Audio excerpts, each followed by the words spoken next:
All right, guys, I'm going to show you how to do step one for the Galaxy. To start, we are not going to be opening up anything because we are starting from scratch. So we are going to go to New File.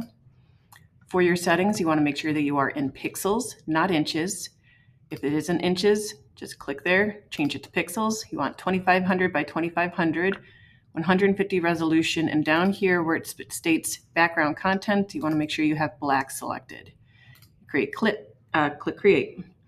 First thing we're going to do is unlock the background. If you look over at this layer right here, you can see the little lock there. You could unlock it just by going like this, or if you double click, you can actually type in background and have it without the lock.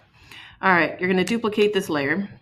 On this layer, you're going to go up to filter, and this is why it was important that you are in pixels. If you get to this point right now, if you go to filter and you go to render, and all of this is gray, that means you are in inches, your document is. So you need to make sure you are in pixels. Most of your filters will not work in inches, only in pixels. So you go to filter, render, and I'm going to go down to fibers. As long as black was my foreground color, your image should look like this. If it doesn't look like this, that means black wasn't your foreground color. You're gonna put in 16 for the variance, 4 for the strength, and click OK. So it kind of looks like we have a magnification of like thread or tree bark or something. I'm going to zoom out a little bit. I'm going to transform this. I'm going to do Command T, and then I'm going to hold Alt or Option on my keyboard. That way, when I pull out, it's going to pull from all four sides equally. Get it to about that far out, and then I'm going to rotate it into a diamond shape or 45 degrees. Click Enter to accept that transformation. I'm going to duplicate this layer. Before I even do any other type of movements with it, I'm going to transform it. I'm going to right click. Now, if you're using one of the new computers, the mouse, you have to hold Control when you click. Otherwise, it will not right click because there's no actual right click button on these. I'm going to come down to flip horizontal. So my texture is going the opposite direction. Hit Enter to accept that transformation. Then I'm going to come over to my blending modes, which again is above your layers. Click on that, and I'm going to go down to soft light. Now I have it so I can see both textures at the same time. I don't need two layers for this though, so I'm going to select both of these layers and merge them together by selecting Command E. Now, because we transform this and some of this texture is outside of our box of what we can see right now, I'm going to crop it. So I'm going to go to my crop tool. And if you watch carefully, when I hit Enter twice, you'll see the remaining parts that were in the background. Real quick. All right, now it's all gone. First thing I'm going to do to this is I want to do a levels adjustment. Remember, I do not want you to use your shortcut command for this. It's very important that you don't. So you're going to go up to Image, Adjustments, and Levels. Do not touch the output levels. Can't stress that enough. We are only working input levels. If you do something to the output, I'm going to be able to look at your screen from across the classroom and tell, yeah, you did that wrong. All right, in my input levels, I'm going to put 80 in for my black dropper and 215 in for my white dropper, and click OK. Kind of got rid of some of that gray haze that was in between. Now I'm going to create the twirl for a galaxy. So I'm going to go up to Filter, Distort, and Twirl. Somewhere in between 600 and 700, and click OK. I also want to make sure that for direction purposes, you name this layer 1.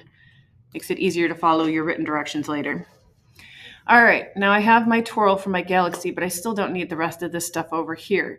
I can't use a crop tool because that's only a square. So instead, I'm going to use my elliptical marquee tool. This allows me to make a elliptical selection. If you do not see the ellipse, probably hiding underneath, you might have the rectangular one on top, but you just have to right click on this to get to your elliptical marquee tool. I don't want a hard edge for my galaxy. I want it feathered out.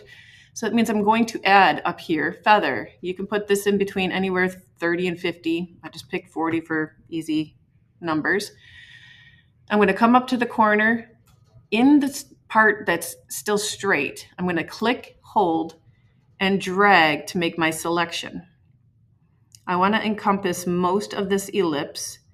If it's not exactly in the right place that you want it to, you can use the arrows on your keyboard to move it around. Like I like that pretty much right there.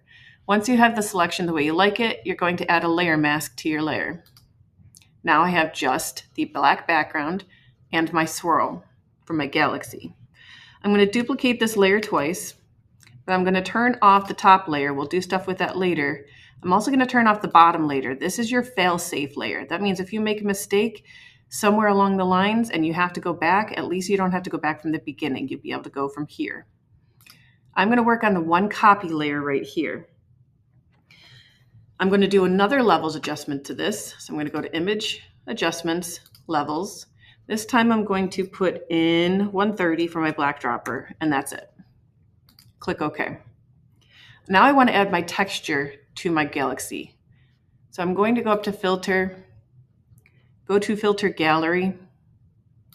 We use this for the watercolor portrait, but before we were using the actual watercolor one that was under Artistic. Now under Brush Strokes, you want to select the one that says Spatter.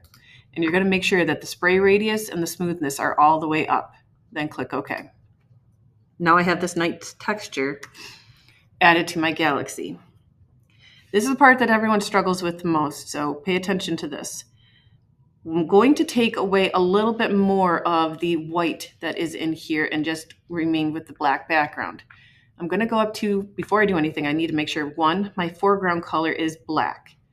I'm going to go to Select, Color Range, and click OK. Now I have all of this highlighted and selected. If I come over in the directions, it says to click on the layer mask. That doesn't mean to add another layer mask. That means simply click on the layer mask that is already on this layer. Click on that. It automatically should change white to your foreground color now.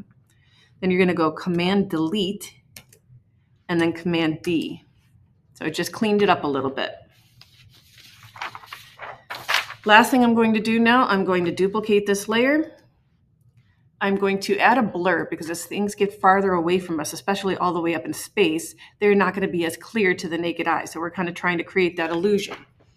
So I'm going to go to Filter, Blur, Gaussian Blur, and I'm going to add it to 50 radius for pixels. Click OK. Then over on my layer opacity, I'm also going to turn this down to 50. I'm going to do the same exact thing here to this one. I'm going to go to Filter, Blur, Gaussian Blur, should already be set at 50.